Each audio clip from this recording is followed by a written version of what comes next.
اعوذ باللہ من الشیطان الرجیم بسم اللہ الرحمن الرحیم۔ ہدایہ کے ضمن میں ہم وضو کے فرائض اور وضو کی سنتوں کو تفصیل سے ڈسکس کر چکے ہیں۔ صاحب قدوری کے مطابق کچھ چیزیں ایسی ہیں جو وضو میں مستحب ہیں، لیکن صاحب ہدایہ انہی چیزوں کے بارے میں سنت ہونے کی رائے رکھتے ہیں، اور یہ صحیح بات ہے کہ یہ سنت اور سنت موقدہ چیزیں ہیں۔ وہ کیا کیا ہیں آئیے ذرا سا دیکھیے۔ قال، فرمایا اس ماتن مطلب صاحب قدوری نے، وَيُسْتَحَبُّ اور مستحب قرار دیا گیا ہے، لِلْمُتَوَضِّئِ وضو کرنے والے کے لیے، ان یہ کہ ینویہ نیت کرے وہ وضو کرنے والا، الطہارۃ پاک ہونے کی۔ تو وضو سے پہلے اللہ کی رضا پانے کی، پاکی حاصل کرنے کی نیت کریں۔ فَالنِّیَّةُ تو نیت کرنا، فی الوضوء، اچھا یہ تو ماتن کا کہنا تھا نا۔ اب صاحب ہدایہ اس کے اوپر اپنا تبصرہ کرتے ہوئے کہتے ہیں فَالنِّیَّةُ تو نیت کرنا، فی الوضوء وضو میں، سنت سنت ہے، عندنا ہمارے نزدیک، سنت موقدہ ہے ہمارے نزدیک۔ وعند الشافعی اور امام محمد بن ادریس شافعی کے نزدیک، فرد فرض ہے۔ اب اس سے پہلے کہ امام شافعی کی کیا رائے ہے اور ہم ان کو کیا جواب دیتے ہیں کہ ہم کیوں اس کو فرض قرار نہیں دیتے، اس کو سمجھنے کے لیے پہلے ہم اس طرف کو جائیں، ایک چیز سمجھ لیں۔ یہ جو وضو ہے نا، وضو، اس کی وضو کے عمل کی دو حیثیتیں ہیں۔ ایک حیثیت تو یہ ہے کہ وضو ایک میڈیم ہے، ایک ذریعہ ہے جو آپ میں ایک قابلیت پیدا کر دیتا ہے، جس کے نتیجے میں اب آپ نماز کے قابل ہو جاتے ہیں۔ اگر آپ وضو نہیں کریں گے تو اب آپ میں نماز کی قابلیت نہیں ہے، آپ نماز پڑھ بھی لیں گے تو آپ کو ثواب نہیں ملے گا، یعنی آپ کی نماز ادا نہیں ہوگی۔ تو وضو پاک کرنے والا ایک ٹول ہے، ایک میڈیم، صفائی کرنے والا ایک ٹول اور میڈیم، جس کے ذریعے نماز کا دروازہ آپ پر کھل جاتا ہے۔ یہ ایک حیثیت ہے۔ دوسری حیثیت وضو کی ہے عبادت ہونے والی، کہ خود وضو ایک قابل ثواب عمل ہے، قابل عبادت چیز ہے، اگرچہ یہ عبادت مقصود نہیں ہے، مقصود تو نماز پڑھنا ہے، لہٰذا یہ عبادت ہے لیکن عبادت غیر مقصودہ ہے۔ اور قرآن ہمیں کہتا ہے وَمَا أُمِرُوا إِلَّا لِيَعْبُدُوا اللَّهَ مُخْلِصِينَ لَهُ الدِّينَ، اور ان لوگوں کو تو صرف اس بات کا حکم دیا گیا ہے کہ یہ اللہ کی عبادت کریں اور اللہ کے دین کے لیے خالص ہو کر عبادت کریں، تو اخلاص کے ساتھ عبادت کرے۔ اور اخلاص نیت کو کہتے ہیں کہ میں جو بھی اللہ کی عبادت کر رہا ہوں اس میں میری نیت خالصتاً صرف اور صرف اللہ کو راضی کرنے کی ہو، دنیا کمانے کی یا دکھاوے کی یا شہرت کی میری نیتیں نہ ہو۔ اب یہ اخلاص کے ساتھ عبادت کا حکم دیا گیا، یہ قرآن کی آیت کہتی ہے۔ وضو بھی ایک طرح کی عبادت ہے، عبادت والا پہلو دیکھیں تو اس کے اندر بھی اخلاص یعنی نیت اور خالصتاً اللہ کے لیے کی جانے والی نیت یہ درکار ہے۔ امام شافعی رحمۃ اللہ تعالی علیہ نے اس پہلو کو سامنے رکھتے ہوئے پھر فرمایا کہ وضو کی عبادت والی جو حیثیت ہے، اس حیثیت میں نیت کرنا تو فرض ہے، ورنہ یہ عبادت والی حیثیت میں وضو ادا ہی نہیں ہوگا۔ اور یہاں تک کی بات میں ہم حنفی بھی یہی رائے رکھتے ہیں، ہمارے حنفی فقہا کی بھی سوچ یہی ہے کہ وضو کی یہ حیثیت کہ اس کو عبادت قرار دے دیا جائے، اس حیثیت کے اندر آپ کے لیے ضروری ہوگا کہ نیت ہو، نیت بھی اللہ کی رضا کی ہو۔ اگر نیت نہیں تو پھر یہ عبادت کے رتبے پر یہ عمل قابل قبول بھی نہیں۔ ہاں، امام شافعی کہتے ہیں کہ بھائی وضو کی حیثیت بس یہی ہے اور اتنی ہی ہے، وہ اگلی حیثیت کی طرف اتنی زیادہ توجہ ہی نہیں کرتے۔ ہمارے حنفی علماء یہاں پر آ کر ایک اسٹیپ آگے بڑھ کر ریسرچ کے ساتھ بات کرتے ہیں، اور وہ کہتے ہیں کہ دیکھو وضو کی ایک دوسری حیثیت بھی تو ہے۔ عبادت کی حیثیت میں تو اگر نیت نہیں ہوگی تو وضو عبادت کا رتبہ پانے میں کامیاب نہیں ہوگا، لیکن اگر نیت کے بغیر کوئی شخص وضو کرے، سوال یہ ہے کہ کیا اس پانی کو، جو خود قرآن کہتا ہے کہ پانی تو ہم نے پاک کرنے کے لیے اتارا ہے، تو پانی ایک پاک کرنے والی چیز ہے، مطہر ہے، تو اس مطہر کو بدن پر استعمال کرنے کے بعد کیا طہارت کی کوالٹی میرے اندر پیدا ہوگی کہ نہیں ہوگی، اور اس کوالٹی کے پیدا ہونے کے بعد نماز میرے لیے، نماز کا دروازہ کھلے گا کہ نہیں کھلے گا۔ اس حیثیت میں وضو کو دیکھو تو پھر نیت کرنا لازم اور ضروری نظر نہیں آتا. یعنی اس حیثیت میں لازم اور ضروری نظر نہیں آتا کہ نیت نہیں تو پھر اس کا مطلب آپ کی باڈی میں پاکی بھی نہیں آئی. بھائی پاکی کیوں نہیں آئی؟ پاکی کے لیے ریکوائرمنٹ تھی کہ پاک کرنے والی چیز یعنی پانی کو باڈی کے ان حصوں کے اوپر پھیرا جائے، اور وہ پھیر لیا آپ نے. جو دھونا تھا دھو لیا، جو مسح کرنا تھا مسح کر لیا. اور قرآن نے بھی وضو کے لیے جو منیمم ریکوائرمنٹس رکھی وہ یہی تو تھی کہ 3 اعضاء کو دھو لو، ایک کا مسح کر لو. وہاں پہ نیت کا بھی تذکرہ نہیں کیا. لہذا ان تمام باتوں کو دیکھتے ہوئے نماز کی ادائیگی کی قابلیت فراہم کرنے کے سلسلے میں جو وضو کی حیثیت ہے، جس کو آپ کہتے ہیں مفتاح صلاۃ، یعنی نماز کی چابی ہونے والی جو وضو کی حیثیت ہے، اس حیثیت کو ہم ایکسپٹ کرتے ہیں کہ بغیر نیت کے بھی اس حیثیت میں وضو ادا ہو جائے گا. تو لب لباب یہ کہ نماز وضو کے لیے نیت کرنا سنت ہے. اس نیت ہوگی تبھی ثواب والا وضو ہم کرنے میں کامیاب ہوں گے. لیکن اگر کسی نے نیت کے بغیر وضو کر لیا تو اس کو پاکی حاصل ہو جائے گی، اب وہ اس وضو سے نماز پڑھ سکتا ہے، اس حد تک اس کا وضو ادا ہو جائے گا. یہ ایک الگ بات ہے کہ نیت نہیں تو ثواب نہیں، اور یہ تو سیدھی حدیث ہے، انما الاعمال بالنیات، اعمال کے ثواب کا دار و مدار نیت پر ہے. لہذا نیت نہیں ثواب نہیں. جب یہ چیز یہ پوائنٹ آپ کا کلیئر ہو گیا تو اب ذرا دیکھیے کہ یہ صاحب ہدایہ امام شافعی کی دلیل دیتے ہوئے کیا فرماتے ہیں اور اس پر اپنے بزرگوں کی دلیل اور ریفرنس کو کس طرح سے کوٹ کرتے ہیں. صاحب ہدایہ فرماتے ہیں کہ امام شافعی کے نزدیک فرض ہے نیت کرنا، لِأَنَّهُ، اس لیے کہ بے شک وہ وضو عبادت ایک عبادت ہے، فلا تصیح تو صحیح نہیں ہوگی وہ عبادت. اس میں ہیا ضمیر اس کا فاعل ہے جو عبادت کی طرف لوٹے گی. تو نہیں صحیح ہوگی وہ عبادت بدون نیتی، نیت کے بغیر، جیسا کہ دوسری عبادتیں ہوتی ہیں، اور خصوصاً تیمم تیممی، جیسا کہ تیمم.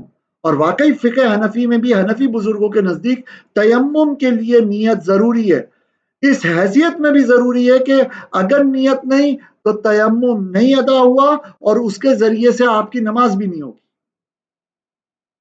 اوکے، یہاں تک امام شافعی کی بات کو، ان کے ریفرنس کو امام صاحب ہدایہ نے کوٹ فرمایا، امام مرغینانی نے کوٹ فرمایا. وَلَنَا، اور صاحب ہدایہ کہتے ہیں ہمارے حنفی بزرگوں کی دلیل، ہماری دلیل، انہو، بے شک یہ وضو، لا یقع قربتن، نہیں ہو پاتا ہے قربت، قربت یعنی عبادت، عبادت غیر مقصودہ نہیں بن پاتا ہے، الا مگر بالنیتی، نیت کے ساتھ. تو یہ نفی اور اس بات کا اسٹائل ہے جو حصر کا فائدہ دیتا ہے، آپ نے فصاحت و بلاغت میں پڑھا ہوگا. یعنی صرف نیت کے ساتھ ہی وضو عبادت بنتا ہے، نیت کے بغیر وضو عبادت نہیں بنتا، اس حیثیت کو حاصل نہیں کر پاتا. وَلَكِنَّهُ، اور لیکن یہ وضو یقع ہو جاتا ہے، یہ وضو مفتاحا للصلاۃ، نماز کی کنجی یعنی نماز کی قابلیت پیدا کرنے والا، لِوُقُوعِهِ، اس وضو کے ہونے کے سبب، طہارتن پاکی، باستعمال المطہر، مطہر یعنی پاک کرنے والی چیز پانی کے استعمال کے ساتھ. پانی پاک کرنے والا تھا، آپ نے وہ باڈی پہ استعمال کر لیا، یہ استعمال آپ کو طہارت فراہم کر دے گا. تو وضو کی وہ حیثیت کہ جو آپ کو طہارت فراہم کر کے آپ کے لیے نماز کا دروازہ کھول دیتی ہے، اس حیثیت میں وضو بغیر نیت کے بھی مرتبہ کمال تک پہنچ جاتا ہے. اور یہ وضو کا معاملہ تیمم کے برخلاف ہے. تیمم کے اندر 2 پوائنٹ قابل توجہ ہیں. تیمم میں مٹی استعمال ہوتی ہے، اور مٹی بنیادی طور پر پاک کرنے والی چیز نہیں ہے، مٹی تو آلودہ کرنے والی چیز ہے. مٹی صفائی کا ٹول نہیں ہے، آلودگی کا ذریعہ ہے. لیکن جب آدمی مجبور ہو جائے کسی وجہ سے کہ پانی استعمال نہ کر سکتا ہو، تب شریعت نے مٹی کو مطلب ایک مجبوری کی حالت کے اندر جو ہے نا ضرورتاً پاک کرنے کا ذریعہ قرار دیا. اسی لیے پھر مٹی کو استعمال کر کے تیمم کے سلسلے میں آپ کو باقاعدہ ایک عزم چاہیے، ایک ارادہ چاہیے کہ میں یہاں پہ مٹی کو آلودہ کرنے کے لیے بائی ڈیفالٹ جو اس کا کام ہے اس کام کے لیے استعمال نہیں کر رہا، بلکہ میں ایڈیشنلی ایک مقصد کے لیے اس کو استعمال کر رہا ہوں، اور وہ ہے صفائی کا مقصد۔ جو چیز بائی ڈیفالٹ ہوتی ہے تو وہ تو اٹ سیلف ثابت ہو جاتی ہے، جیسے پانی بائی ڈیفالٹ صاف کرنے والا ہے، وہ صفائی اور طہارت پیدا کر دے گا، لیکن جو چیز بائی ڈیفالٹ نہیں ہوتی اس کے لیے پراپر ایفرٹ چاہیے، لہٰذا یہاں پہ نیت کی ایفرٹ کے ذریعے مٹی کو پاک کرنے والا بنا کر تیمم کے ذریعے سے پاکی حاصل کی جاتی ہے۔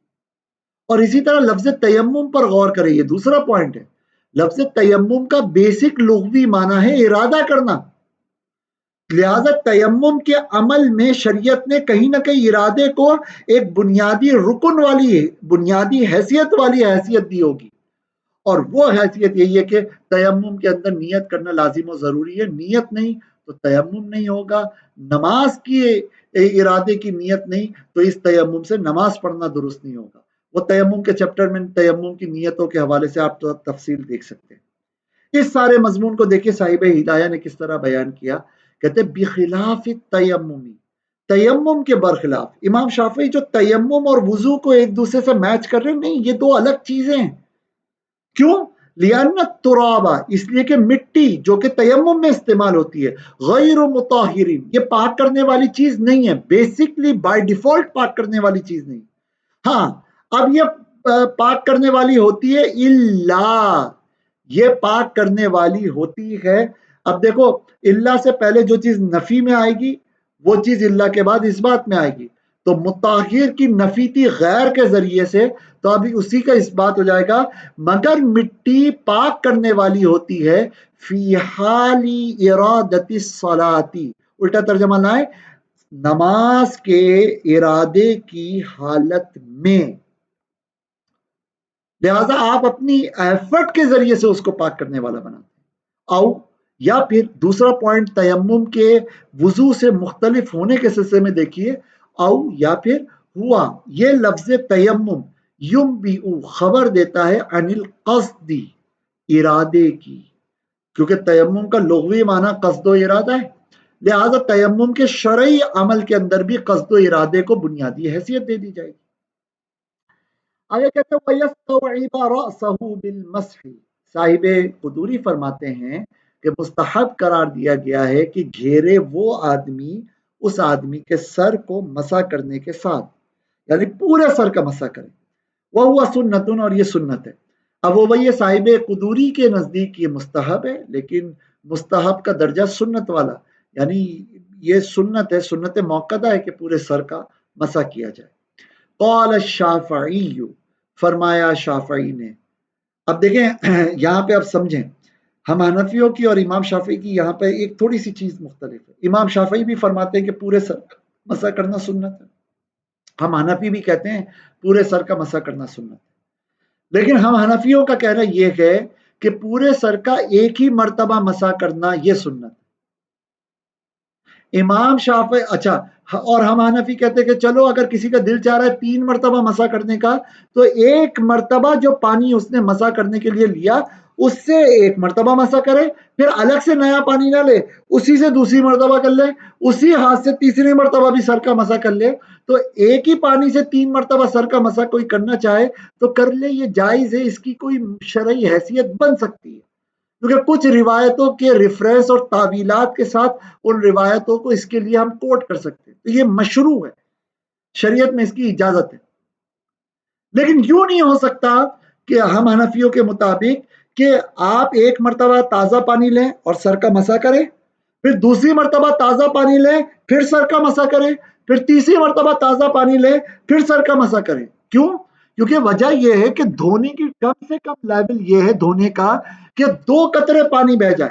اب ایک مرتبہ آپ نے لیا سر کا مسح کرنے کے لیے، ہاتھوں کو گیلا کیا اور ایک دفعہ مسح کیا تو سمجھو 1 قطرہ پانی سر پہ سے گزر گیا، پھر دوسری مرتبہ تازہ پانی لیا آپ 2 قطرے، پھر تیسری دفعہ 3 قطرے، کم از کم چوتھائی حصے سے تو 3، کیونکہ جیسے ہی آپ دونوں ہاتھ ایک ساتھ رکھو گے اتنا حصہ چوتھائی کم از کم ہے اور اس پر پہلا قطرہ آ گیا، پھر دوبارہ تازہ پانی لے کر رکھا دوسرا آ گیا، پھر تیسرا 3 قطرے آ گئے، تو 3 قطرے جہاں سے پانی گزر رہا ہو تو یہ تو دھونا بن جائے گا، اور دھونا ایک الگ چیز ہے اور مسح کرنا ایک الگ چیز ہے، اور شریعت میں تقاضا سر کے مسح کرنے کا ہے، سر کو دھونے کا نہیں۔ تو آپ کا یہ عمل مسح کو ہی ختم کر کے ایک نئے عمل کو ایجاد کر دے گا جو کہ دھونا ہے، اور شریعت چاہتی ہی نہیں ہے کہ سر دھویا جائے وضو کے اندر۔ شریعت کا جو مطلوب اور مقصود ہے وہ سر کا مسح کرنا ہے وضو کے اندر، اور سنت وہ فرض کو اس کی جگہ میں مرتبہ کمال تک پہنچانے کے لیے ہوتی ہے۔ اگر آپ نئے نئے پانیوں سے 3 مرتبہ سر کا مسح کریں گے تو وہ فرض کو مرتبہ کمال تک نہیں پہنچا رہی، بلکہ فرض کی حیت اور حیثیت کو ہی بدل رہی ہے کہ اب وہ مسح ہی نہیں رہا بلکہ وہ تو دھونا بن گیا، لہذا اس کو ہم سنت قرار نہیں دے سکتے۔ پر امام شافعی رحمت اللہ تعالی علیہ ان کی رائے مختلف۔ حنفیوں کی رائے سمجھ میں آ گئی کہ ایک پانی سے ایک مرتبہ سر کا مسح کرنا، یہ پورے سر کا مسح کرنا سنت۔ چلو ایک ہی پانی سے 2 مرتبہ 3 مرتبہ سر کا مسح کر لیا جائے، اس کو آپ جائز کہہ سکتے ہیں کہ شریعت میں اس کی کوئی نہ کوئی جواز والی حیثیت بن سکتی ہے، کیونکہ کچھ روایتوں کی کوئی تعویل ہمارے پاس ہے۔ لیکن نئے پانیوں سے نیا 3 مرتبہ نیا مسح کرنا یہ سنت نہیں ہوگا، کیونکہ یہ پھر سنت کے رول کو ہی ختم کر کے بلکہ مسح کے کردار کو ختم کر کے اس کو دھونے کی حیثیت دے دے گا۔ امام شافعی رحمت اللہ تعالی علیہ کہتے ہیں کہ دیکھو وضو کا ایک عمل دھونا اور ایک عمل مسح کرنا ہے، ہم مسح کرنے کے عمل کو قیاس کریں گے دھونے کے عمل پر۔ تو جس طرح دھونے کا عمل 3 مرتبہ کرنا سنت ہے، تو اس طرح مسح کا عمل بھی 3 مرتبہ کرنا سنت ہوگا۔ یہ امام شافعی قیاس کی دلیل لاتے ہیں۔ ہم یہ کہتے ہیں کہ نہیں بھائی، قیاس تو وہاں پہ چلے گا نا جب مسح برقرار رہے اور پھر اس میں آپ کوئی قیاس کرتے ہوئے آگے کی چیز لاؤ۔ یہاں تو آپ 3 مرتبہ نئے پانی سے مسح کرو گے تو مسح ہی نہیں رہے گا، وہ دھونا بن جائے گا۔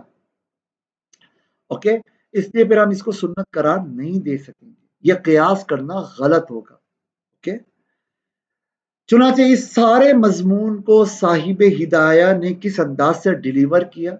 وہ ڈیلیوری یہ ہے، قال الشافعی، فرمایا شافعی نے، السنت سنت، اب یہ الف لام عہد کا یعنی وضو میں سر کے مسح کرنے کے سلسلے میں سنت التسلیس 3 مرتبہ کرنا ہے، بمیاہ مختلفت، الگ الگ پانیوں کے ساتھ، اعتباراً قیاس کرنے کے سبب، بالمغسولی دھوئے گئے حصوں پر۔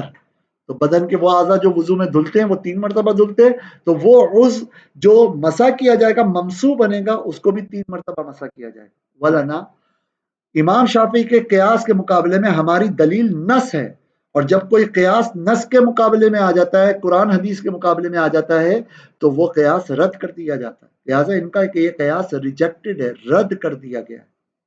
ولنا، اور ہماری دلیل، ان انس، بے شک حضرت انس بن مالک رضی اللہ عنہ، راضی ہو اللہ تعالیٰ ان انس سے، یا رضی اللہ عنہ کا ایک مرتبہ ترجمہ کر دیا، بار بار ہم نہیں کریں گے۔ تودع، وضو کیا اس انس رضی اللہ عنہ نے، ثلاثاً 3 مرتبہ، ومسح برأسہ، اور مسح کیا ان انس نے ان انس کے سر پر، اپنے سر پر، واحدتاً 1 مرتبہ، وقال، اور فرمایا ان انس نے، ھذا وضوء رسول اللہ صلی اللہ علیہ وسلم، یہ اللہ کے رسول کا وضو ہے، یعنی ان کے وضو کا انداز یہ ہے۔ اوکے، اچھا، اب اگر کچھ روایتیں ایسی ہیں کہ جن میں کہیں نہ کہیں سے آپ نکال سکتے ہو کہ بھائی مسح بھی 3 مرتبہ ہوگا، جیسے پیچھے وہ ایک روایت آئی نا کہ حضور نے مطلقاً فرمایا کہ جس نے 1 مرتبہ وضو کیا تو یہ کم از کم نماز کے لیے ضروری تھا، پھر حضور نے 2 مرتبہ وضو کیا، فرمایا کہ یہ ڈبل ثواب والا وضو ہے، پھر 3 مرتبہ کیا اور فرمایا کہ یہ میرا وضو اور مجھ سے پہلے کے پیغمبروں کا وضو ہے، جو پچھلے لیکچر میں ہم نے ڈسکس کیا تھا ہدایہ کے تحت۔ تو اس حدیث کے تحت کوئی لے کر آئے کہ بھائی وضو کا مطلب پورا وضو ہے، لہٰذا اس میں دھونے والی چیزیں بھی ہیں، مسح والی چیزیں بھی ہیں، تو اب مسح کے سلسلے میں بھی یہ 3 مرتبہ کا عمل ہوگا حضور کا، اور یہ فرمان اس کے لیے بھی ہوگا۔ تو اگر اس طرح تعویل کر کے کچھ روایتیں لے بھی لی جائیں تو پھر یہ کہا جائے گا کہ مسح کے موقع پر جو 3 مرتبہ ہے نا، اس کا مطلب یہ ہے کہ ایک ہی مرتبہ پانی لیا اور اس سے مسح کرنے والی جگہ پر 3 مرتبہ ہاتھ پھیر لیے، یہ اس نوعیت کا 3 مرتبہ ہوگا۔ یوں نہیں ہوگا کہ الگ الگ پانی لیے جائیں، کیونکہ الگ الگ لیے جائیں تو پھر وہ مسا مسا ہی نہیں رہے گا، وہ تو غسل بن جائے گا، اور غسل کا تقاضا نہیں ہے، غسل کا تقاضا نہیں ہے۔ چنانچہ یہ بات کہتے ہوئے وہ کہتے ہیں والذی، اور وہ بات جو یروا روایت کی گئی، منت تسلیسی یعنی 3 مرتبہ مسا کرنا، محمول علیہ وہ بات بولی جائے گی اس 3 مرتبہ پر، بماء واحد جو ایک پانی کے ساتھ ہے، مطلب ایک مرتبہ پانی ہاتھوں میں لے کر 3 مرتبہ مسا کرنے پر محمول ہوگی، وہ مشروع، اور یہ انداز بھی شرعی حیثیت رکھتا ہے، علامہ اس قول پر، رول حسن ان ابی حنیفہ تھا جو روایت کیا امام حسن نے امام اعظم ابو حنیفہ سے، یعنی امام اعظم ابو حنیفہ کا ایک قول یہ ہے کہ ایک پانی سے اگر کوئی 3 مرتبہ مسا کرتا ہے تو یہ جائز ہوگا۔ وَلِأَنَّ الْمَفْرُوضَ، اب وہی حکمت، ایک تو حدیث دلیل ہے ہماری، اور دوسری وہ حکمت بتاتے ہیں، لاجک بتاتے ہیں کہ ہم کیوں ایک مرتبہ مسا کرنے کو سنت قرار دیتے ہیں، 3 مرتبہ کو سنت نہیں کہتے۔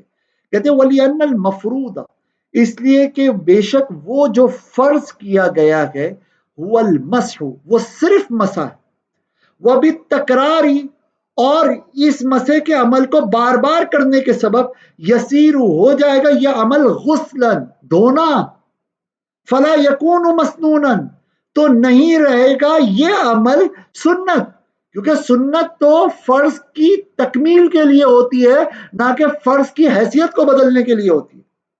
فسارا تو ہو جائے گا سر پر مسح کرنے کا عمل کا مسح الخفی موزے پر مسے کی طرح، جس طرح موزہ پر مسح کرنا امام شافعی کے نزدیک بھی ایک مرتبہ کرنا سنت ہے، اس طرح سر کا مسح کرنا بھی ایک ہی مرتبہ کرنا سنت ہوگا، بخلاف الغسل برخلاف غسل کے یا غسل کے، یعنی بدن کو دھونا وہ آپ 3 مرتبہ دھو یا زیادہ مرتبہ دھو، اس یعنی ایک مرتبہ یا 2 مرتبہ سے زیادہ دھونا یا 3 مرتبہ سے زیادہ دھونا دھونے کو ختم نہیں کرے گا، وہ دھونا دھونا ہی رہے گا۔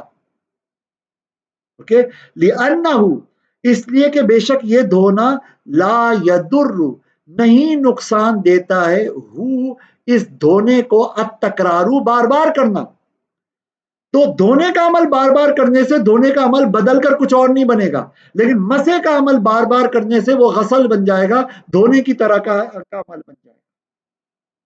اوکے، اسی لیے پھر ہمارے حنفی بزرگوں نے اس کو سنت قرار نہیں دیا۔ قال یہاں پہ رکیے، عبارت پڑھیے اور پھر جو ہے وہ ترجمہ کیجیے، پھر آگے دیکھیے۔ قال فرمایا ان ماتن نے، وَيُرَتِّبُ الْوُضُوءَ اور ترتیب مقرر کرے وہ شخص وضو کی، فَيَبْدَأُ تو آغاز کرے وہ شخص، بما اس چیز کے ساتھ، بدأ آغاز کیا تھا، اللہ تعالی اللہ تعالی نے، بذکری ہی جس چیز کو ذکر کرنے کے ساتھ۔ تو آیت وضو کے اندر اللہ تعالیٰ نے فرمایا فَاغْسِلُوا وُجُوهَكُمْ، تو پہلے چہرے کا ذکر آیا، وَأَيْدِيَكُمْ پھر ہاتھوں کا ذکر آیا، پھر وَامْسَحُوا بِرُؤُوسِكُمْ پھر مسح کا ذکر آیا، وَأَرْجُلَكُمْ إِلَى الْكَعْبَيْنِ پھر پاؤں کا ذکر آیا، تو اسی ترتیب پر وہ وضو کرے۔ اوکے، فَالتَّرْتِيبُ فِي الْوُضُوءِ تو ترتیب قائم کرنا وضو میں، سنت سنت ہے، عندنا ہمارے نزدیک۔ وقال الشافعی اور اور فرمایا امام شافعی نے، فرد یہ ترتیب قائم کرنا فرض ہے، لقولہ تعالی اس اللہ تعالی کے فرمان کے سبب، اور وہ فرمان کیا ہے، فَاغْسِلُوا وُجُوهَكُمْ وغیرہ۔ اب ذرا سمجھیے گا، یہاں پہ اصول فقہ کی ایک بحث ہے، اور وہ یہ کہ یہ جو عربی میں 2 باتوں کو کنیکٹ کرنے کے لیے حروف ہوتے ہیں نا، یہ بیسکلی 3 طرح کے ہوتے ہیں، اور بھی ہوتے ہیں لیکن یہ 3 طرح کے ہوتے ہیں۔ ایک حرف ہوتا ہے واو، واو اپنے سے پہلے اور بعد والی چیزوں کو آپس میں جمع کر دیتا ہے۔ مثال کے طور پر میں کہوں جاء زید و بکر، آئے میرے پاس، جاءنی آئے میرے پاس، زید و بکر زید اور بکر، اس واو نے زید اور بکر کو آنے کے عمل میں جمع کر دیا۔ یہ واو جو ہے نا مطلقاً جمع کرنے کا کام کرتا ہے، واو کا کام ترتیب بتانا نہیں ہے، اسی لیے اس جملے سے صرف اتنا ثابت ہوگا کہ آنے کا عمل زید نے بھی کیا ہے اور آنے کا عمل بکر نے بھی کیا ہے. یہ ثابت نہیں ہوگا کہ زید پہلے آیا تھا بکر بعد میں آیا تھا، یا بکر پہلے آیا تھا زید بعد میں آیا تھا. یہ کام واو کا نہیں ہوتا. اب اس سے اوپر کے لیول کا ایک حرف ہوتا ہے جس کو ہم کہتے ہیں فا. اگر میرا جملہ یہ ہو جاءنی زید فبکر، آیا میرے پاس زید پھر بکر، تو یہ جو فا ہوتا ہے نا جس کے لیے عربی میں اردو میں پھر کا لفظ یوز ہوتا ہے، یہ بھی جمع تو کرتا ہے، اپنے سے پہلے اور بعد والی دونوں چیزوں کو جمع کرتا ہے، لیکن یہ ترتیب بھی بتاتا ہے. یہ بتاتا ہے کہ میرے بعد والا لفظ پہلے والے سے بعد میں، لہذا فا سے پہلے والا جو ہے نا وہ آنے میں بھی پہلے تھا، فا کے بعد والا جو ہے وہ آنے میں بھی بعد میں تھا. تو لیکن ایک کام اور یہ فا بتاتا ہے کہ یہ جو آگے پیچھے دونوں آئے نا، آئے فوراً فوراً، یعنی پہلے زید آیا پھر فوراً ہی بکر آیا. تو فا تعقیب مع الوصل کا فائدہ دیتا ہے. وصل کہتے ہیں فوراً فوراً مل کر، اور تعقیب کہتے ہیں بعد میں ہونے کو. تو فا بتاتا ہے کہ میرے بعد والا جو ہے یہ پہلے والے کے بعد آیا ہے لیکن مل کر آیا. تو اب ترجمہ ہم یوں کریں گے جاءنی زید فبکر کا، کہ آیا میرے پاس زید پھر فوراً ہی بکر. ایک تیسرا حرف اور ہوتا ہے جو جمع کرنے کے لیے آتا ہے، اور وہ ہوتا ہے ثم. ثم کا کام بھی وہی یہ بتانا ہوتا ہے کہ مجھ سے پہلے والا پہلے اس کام میں تھا اور میرے بعد والا بعد میں تھا. لیکن ثم یہ بتاتا ہے کہ یہ جو بعد والا ہے نا یہ پہلے والے کے کام کے کچھ دیر کے بعد تھا. مثال کے طور پہ اگر میں کہوں جاءنی زید ثم بکر، تو اس کا مطلب یہ ہوگا کہ آیا میرے پاس زید پھر کچھ دیر کے بعد بکر آیا. یہ ثم کا کام. آنے میں یہ دونوں جمع ہیں لیکن آگے پیچھے ہیں اور کچھ فاصلہ بھی بیچ میں. فا بتاتا ہے آنے میں یہ دونوں جمع ہیں لیکن آگے پیچھے ہیں، ترتیب ہے. اور واو بتاتا ہے کہ آنے میں یہ دونوں جمع ہیں، ترتیب کو اور ترتیب میں فاصلہ ہونے نہ ہونے کو کچھ بھی نہیں بتاتا. تو واو مطلق جمع کے لیے ہوتا ہے، فا تاکیب مع الوصل کے لیے ہوتا ہے، اور ثم تاکیب مع الفصل کے لیے ہوتا ہے. جب اتنی بات آپ نے سمجھ لی تو اب ذرا دیکھیے امام شافعی کہتے ہیں کہ قرآن کی آیت میں فغسلوا وجوہکم ہے، تو غسل سے پہلے فا ہے. یہ فا بتاتا ہے کہ ترتیب ہونی چاہیے، لہذا پہلے چہرے دھونا ہے، پھر ہاتھ دھونا ہے، پھر پاؤں دھونا، پھر مسح کرنا ہے، پھر پاؤں دھونا ہے. یہ امام شافعی کا استدلال ہے. حنفی بزرگ فرماتے ہیں کہ نہیں، امام شافعی کی یہ رائے یہ ایک تھوڑی سی جو ہے نا وہ ایک ڈفرنٹ ڈائریکشن میں چلی گئی. اصل میں یہ جو فا ہے یہ تو قرآن کی آیت اصل میں یوں ہے، یا ایھا الذین آمنوا اذا قمتم الی الصلاۃ، اے ایمان والو جب تم کھڑے ہونے لگو نماز کے لیے، یعنی نماز کا ارادہ کرو، فاغسلوا وجوہکم، تو اپنے چہرے دھو یعنی وضو کرو. تو نماز کا ارادہ ہو اور آدمی بے وضو ہو تو فوراً ہی اس کو وضو کر کے نماز پڑھنی چاہیے. تو ارادہ نماز اس کے بعد وضو کرنا، یہ ترتیب ہے. اور یہ ترتیب بالکل قرآن کی آیت کے فا کے ذریعے سے ہم یہ ترتیب حنفی بھی مانگتے ہیں. یوں نہیں ہوگا کہ پہلے آپ نماز کے لیے کھڑے ہو کے اللہ اکبر کہہ لو اس کے بعد وضو کرو. نہیں، کھڑے ہونے کا عمل ارادہ ہوا، اب ارادے کے فوراً بعد آپ نے وضو کیا، اب آپ کھڑے ہو گئے نماز پڑھنے کے لیے. یہ کلیئر ہو گیا. اب ہم کہتے ہیں کہ وہ جو وضو کے اندر کے اعمال ہیں ان پر اسی آیت میں غور کرو تو قرآن نے لفظ واو یوز کیا ہے، فَاغْسِلُوا وُجُوهَكُمْ، پھر آگے وَأَيْدِيَكُمْ، پھر وَامْسَحُوا، پھر وَأَرْجُلَكُمْ. اور یہ جو واو ہے نا یہ ترتیب کو بتانے کے لیے نہیں آتا، تاکیب مال وصل کے لیے نہیں آتا. واو تو مطلق جمع کے لیے ہوتا ہے، اسی لیے کوئی آگے پیچھے بھی وضو کر لے گا تو اس کا وضو کا فرض ادا ہو جائے گا، قرآن کی ریکوائرمنٹ اس کی پوری ہو جائے گی. یہ ایک الگ بات ہے کہ قرآن نے جس ترتیب سے ایک بات کو ذکر کیا اس بات کو ویلیو دینی چاہیے، لہذا سنت قرار دیا جائے گا کہ آپ اسی ترتیب سے وضو کریں جس ترتیب سے قرآن نے وضو کرنے کا حکم دیا. آئیڈیا ہوا؟ لیکن فرض نہیں کہا جائے گا کہ وضو ہی نہیں ہوا. بھائی قرآن کی ریکوائرمنٹ جب پوری ہو گئی تو وضو تو ہو جانا چاہیے. اسی طرح اب جب ہاتھ دھونے ہیں تو ہاتھ دھوئیں, کون سا ہاتھ دھوئیں؟ دونوں تو ایک ساتھ نہیں دھو پائیں گے, تو پہلے سیدھا ہاتھ دھوئیں پھر الٹا ہاتھ دھوئیں, کیونکہ حضور کو ہر چیز کے اندر یہ سیدھا ہاتھ پسند تھا اور یہی اللہ کی بھی پسند. اس سارے مضمون کو دیکھیں عبارت میں کیسے بیان کیا گیا. قال الشافعی, فرمایا امام شافعی نے, فرض, یہ ترتیب فرض ہے, لقولہ تعالی, اس اللہ کے فرمان کے سبب, فاغسلوا وجوہکم الآیۃ, تو فاغسلوا وجوہکم کے سبب, الی آخر الآیت, آیت کے اختتام تک. یہ لفظ الآیت منصوب بنفظ خافض ہے, جس کی تفصیل ہم نے پہلے لیکچر میں بیان کر دی تھی. والفاء, اور فا جو ہے للتعقیبی, تعقیب مال وصل کے لیے ہوتا ہے. تعقیب عقب میں لانا, بعد میں لانا, اور وصل یعنی ملا کے لانا, تو یہ اس کے لیے ہوتا ہے. یہ امام شافعی کی دلیل تھی. ولنا, اور ہماری دلیل, ان المذکور فیہا, ہماری دلیل یہ کہ بے شک وہ جو ذکر کیا گیا ہے, فیہا, اس آیت میں, حرف الواوی, واو کا حرف ہے, یعنی اعضائے وضو کے سلسلے میں واو یوز ہوا ہے. یہ فا اعضائے وضو کی ترتیب کے لیے قرآن نے یوز نہیں کیا. وہی, اور یہ حرف واو, لمطلق الجمع, مطلقاً جمع کے لیے ہوتا ہے. یہ آگے پیچھے کی جمع کے لیے نہیں ہوتا. آگے پیچھے ہونا ایک ایڈیشنل چیز ہے, اوور آل جمع کے لیے ہوتا ہے. آپ چاہے آگے پیچھے کرو, چاہے جیسے بھی کرو. باجماع اہل اللغت, لغت والوں کا اس بات پر اجماع ہے. لہذا واو لفظ خاص ہے جس کا ایک معنی ہے مطلق جمع. اوکے, فتقتدی, تو تقاضا کرے گی یہ آیت, اور اس آیت کا پیٹرن کیا ہے؟ ان چاروں اعضاء کا دھونا اور مسح کرنا. یہ ساری چیزیں مطلقاً جمع کرو, اور ان ساری چیزوں کو ارادہ نماز کے پیچھے لے کے آ جاؤ, اقامت نماز کے ارادے کے پیچھے لے کے آ جاؤ. فتقتدی, تو تقاضا کرے گی یہ آیت, اعقاب غسل جملۃ الاعضاء, تمام اعضاء کے دھونے کو پیچھے لانے کا.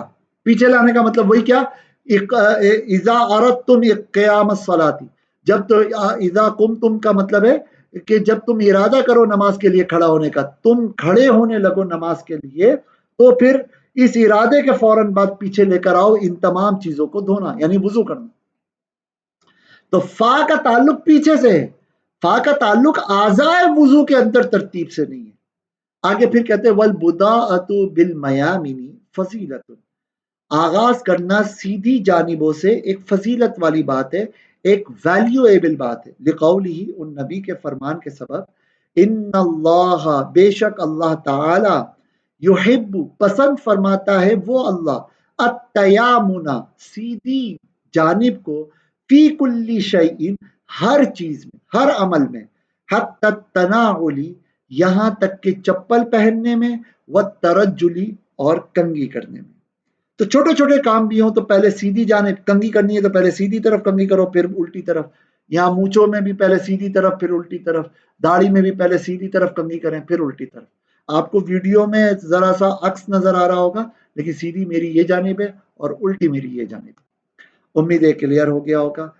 خالی سننا نہیں ہے بلکہ آپ نے اپنا کام کرنا ہے. یہ کلاس ہے, یہ جلسے جلوس کی تقریر نہیں ہے, ٹھیک ہے؟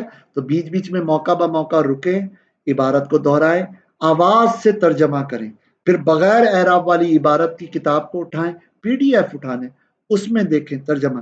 جتنی محنت آپ کریں گے اتنا زیادہ آپ کو فائدہ ہوگا.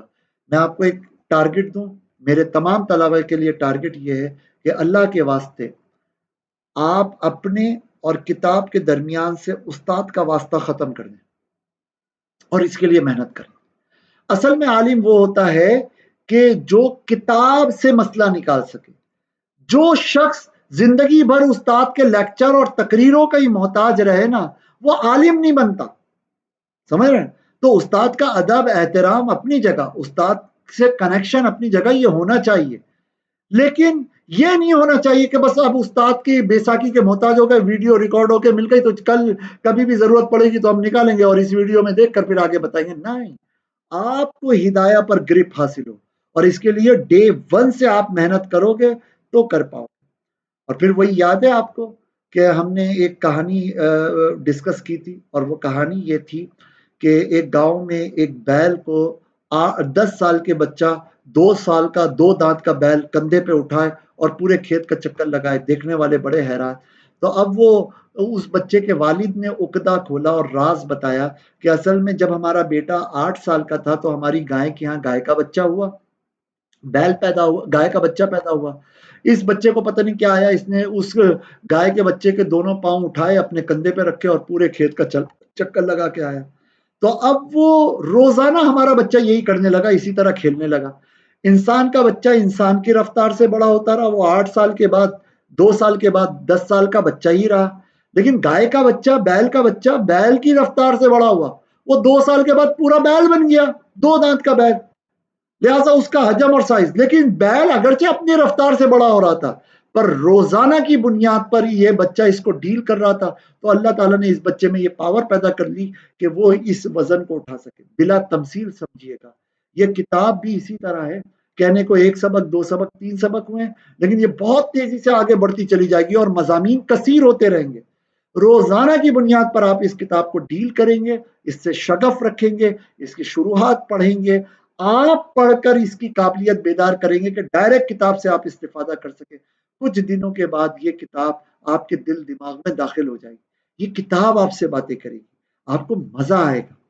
پھر آپ اس کتاب کے ذریعے سے اپنے فن پر حاوی ہو کر دیکھیں گے، ورنہ زندگی بھر استاد کی اینک کے محتاج رہیں گے، استاد کا ایئر فون کان میں لگا کر اس بیساکھی کے محتاج رہیں گے۔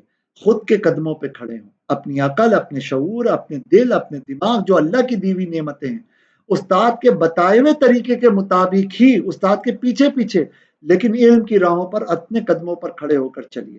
اللہ پاک علم نافع سے آپ کو بھی حصہ عطا فرمائے، مجھے بھی حصہ نصیب فرمائے۔ السلام علیکم ورحمۃ اللہ وبرکاتہ۔